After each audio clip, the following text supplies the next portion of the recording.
Well, hello gang, Mark Holmes here, and as always, thank you guys for watching, commenting, subscribing, and being part of the Joe Boo Sports Report. Without you guys, this literally does not work. I mean, seriously, it does not work. Okay, a little tease.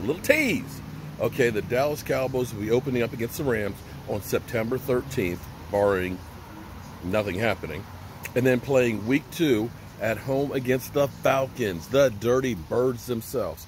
We're going to be live streaming starting at 7:30, and we'll be checking out the whole schedule and get your guys' thoughts and see what you guys think. So again, the Dallas Cowboys are opening up the season against the Rams. It'll be nice to have that stadium. I had originally planned on going to that game because, well, my daughter's in Los Angeles, but we don't know if fans will actually be in the stands to see that. This world is a whole lot uncertain now.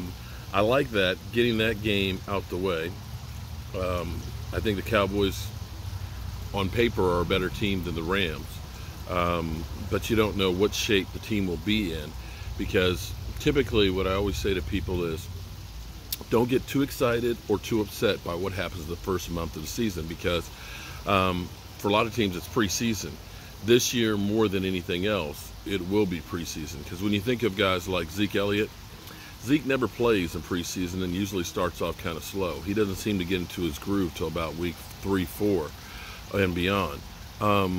Dak plays very little in preseason and so forth, and we have a lot of new pieces. So you want to get started on the good foot. You want to get started and play well, so that way you've got some breathing room. You don't want to start off in a hole like we usually do with Jason Garrett.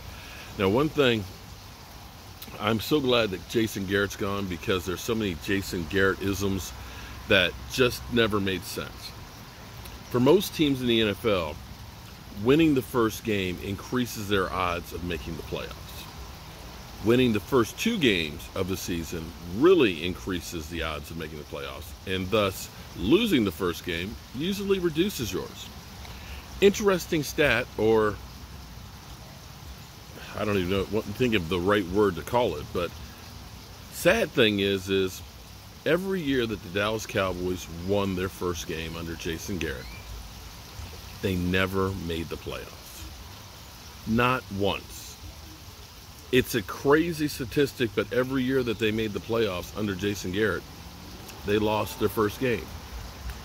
I can't figure that one out. It makes no rhyme or reason, but that's just kind of one of the way things it is for the Cowboys. So, again, it's looking like we're going to start against the Rams and then play Atlanta Falcons. I'll see you down in the man cave in just a few minutes. I'm going to finish stuffing my face, and then we'll change my shirt and see if I can do something with this hair. This is getting to be the Rona hair right now. All right, see you in a few.